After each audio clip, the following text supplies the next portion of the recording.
আমাদের প্রিয় নবী হযরত মুহাম্মদ সাল্লাল্লাহু আলাইহি ওয়াসাল্লামের একজন কালো সাহাবী ছিল। সকল সাহাবীদের মধ্যে সেই সবচেয়ে বেশি কালো, কিন্তু নবীজির ভালোবাসায় যারা জীবন দিতে প্রস্তুত সেই সাহাবীও তাদের মধ্যেই একজন। প্রিয় নবীও তাকে অনেক ভালোবাসতেন। একদিন সেই কালো সাহাবীকে নবীজি বললেন, তুমি সারাক্ষণ আমার সাথেই থাকো, তাই আমি তোমার কাছে কিছু কথা জানতে চাই। তখন সাহাবী নবীজির কাছে মাথা নিচু করে বলল, হুজুর, আমার জান হাজির আপনার জন্য, আপনি শুধু বলুন কি জানতে চান। তখন নবীজি বলল, তোমার বিয়ের সময় হয়েছে, তুমি কি প্রস্তুত? কালো সাহাবী মাথা নেড়ে বলল, হুজুর, আমি এত কালো, আমার কাছে কে মেয়ে দেবে? নবীজি বলল, তুমি বিয়ে করবে কিনা বলো, তোমার জন্য আমি মেয়ে দেখব। এই কথা শুনে কালো সাহাবী খুশিতে কেঁদে ফেলল আর বলল, হুজুর, আপনি আমার জন্য মেয়ে দেখবেন, আমার কাছে এর থেকে বড় পাওয়ার কি হতে পারে?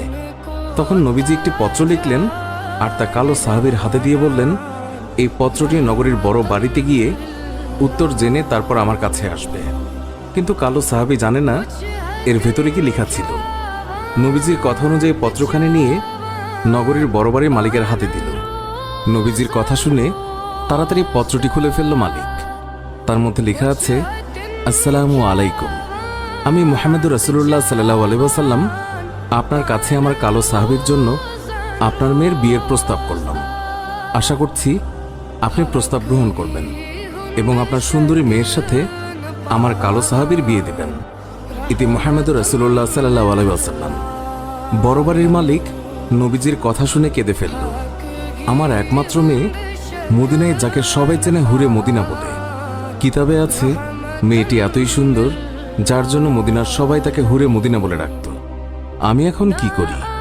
নবীজি বলেছেন, এটাই অনেক আনন্দের কথা, কিন্তু ছেলেটি যে অনেক কালো। বিভিন্ন চিন্তায় মালিক চিন্তিত। কালো সাহাবী বলল, নবীজি কি লিখেছেন? আমাকে বলেছে উত্তর নিয়ে যেতে। মালিক বললেন, নবীজি বলেছেন তোমার সাথে আমার মেয়েকে বিয়ে দেওয়ার জন্য। তখন মালিক সাহাবীকে বললেন, বাবা, তুমি এখন যাও, নবীজিকে গিয়ে বলবে আমার মেয়ের সাথে পরামর্শ করে উত্তর পাঠিয়ে দেব। তখন নবীজির কালো সাহাবী মন খারাপ করে ফিরে যাচ্ছিল। এমন সময় ওই মেয়েটি দৌড়ে এসে তার বাবাকে বলল, বাবা, দেখলাম একটি লোক হাসি মুখে আসলো, কিন্তু যাবার সময় মন খারাপ করে চলে যাচ্ছে, এর কারণ কি? বাবা মেয়ের কাছে সব খুলে বলল। কথাটি শুনে মেয়েটি খুশিতে আত্মহারা হয়ে বলল, বাবা, কি বলছেন? নবীজি পত্র লিখেছেন আমার বিয়ের জন্য, আর আপনি ফিরিয়ে দিলেন? বাবা ওই সাহাবী নবীজির কাছে পৌঁছানোর আগেই তাকে